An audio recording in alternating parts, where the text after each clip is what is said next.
Hello everyone, আসসালামু আলাইকুম। Welcome back to my channel. আশা করছি আপনারা সবাই ভালো আছেন। আজকে আমি আপনাদের সাথে শেয়ার করব পুরে ভরা পাটিসাপটা পিঠার রেসিপি। আশা করছি আপনাদের ভিডিওটি ভালো লাগবে। আজকে আমি প্রথমে নিয়েছি হাফ কাপ পরিমাণ চালের গুঁড়া, 1 কাপ পরিমাণ ময়দা এবং দিয়ে দিব হাফ কাপ পরিমাণ গুঁড়ো দুধ এবং দিয়ে দিব স্বাদমতো লবণ আর দিয়ে দিব খেজুরের গুড়। এখন সবগুলো উপকরণ একসাথে ভালো করে মিশিয়ে নিব। এখন অল্প অল্প পানি দিয়ে একটা মসৃণ ডো তৈরি করে নিব পাটিসাপটা পিঠার জন্য।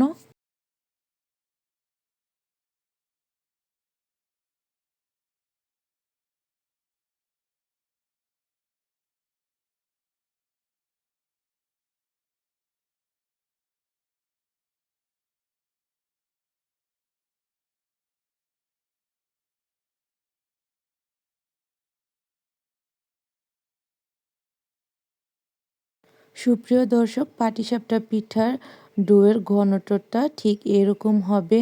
এখন একটি বাটিতে আমি নিয়ে নিব 2 টেবিল চামচ পরিমাণ চালের গুঁড়ো আর অল্প পানি দিয়ে মিশিয়ে নিব।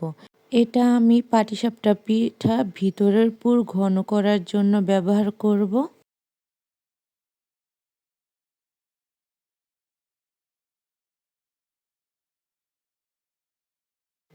এখন একটি প্যানে পানি গরম করে নিব এবং এর সাথে দিয়ে দিব 1 কাপ পরিমাণ গুঁড়ো দুধ এবং গুঁড়ো দুধকে ভালো করে মিশিয়ে নেব বলক আসা পর্যন্ত।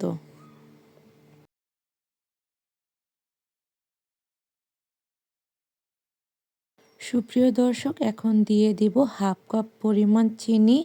মিষ্টির জন্য আপনারা চাইলে চিনি বাড়িয়ে কমিয়ে নিতে পারেন। এখন দিয়ে দিব এলাচ, দারচিনি সুগন্ধির জন্য।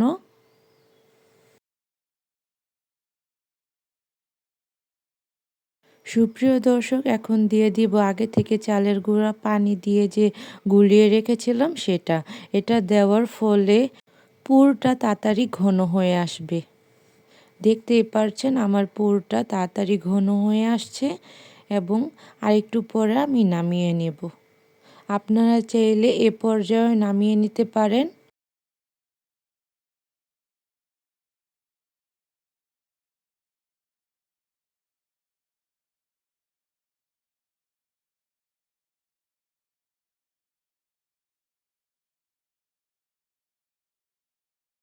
সুপ্রিয় দর্শক, এখন একটি ফ্রাই প্যান বসিয়ে নিব আর এর মধ্যে তেল ব্রাশ করে নিব। এখন আগে থেকে পাটিসাপটা পিঠার যে ডো তৈরি করে রেখেছিলাম সেখান থেকে অল্প একটি ডো প্যানে দিয়ে ভালো করে গোল করে নিব। 30 থেকে 40 সেকেন্ডের মতো ঢাকনা দিয়ে ঢেকে রেখে দিব। তারপর পুর দিয়ে ফোল্ড করে নিব।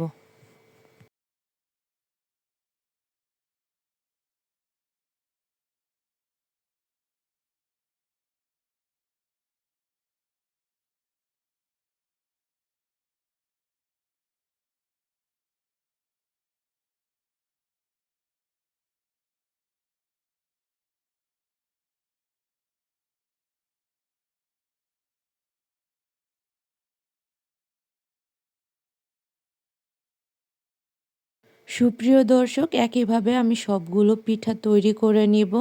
আশা করছি আমার ভিডিওটি আপনাদের ভালো লেগেছে। ভালো লাগলে লাইক, কমেন্ট, শেয়ার করে দিবেন। আপনাদের একটি লাইক এবং কমেন্ট আমার অন্য আরেকটি ভিডিও বানানোর জন্য উৎসাহিত করে। আশা করছি আপনারা সবাই ভালো থাকবেন। আমার জন্য সবাই দোয়া করবেন। আল্লাহ হাফেজ। আর আমার ভিডিওটি কেমন লেগেছে অবশ্যই কমেন্ট করে জানাবেন এবং আমার ভিডিওতে একটি লাইক দিয়ে দিবেন।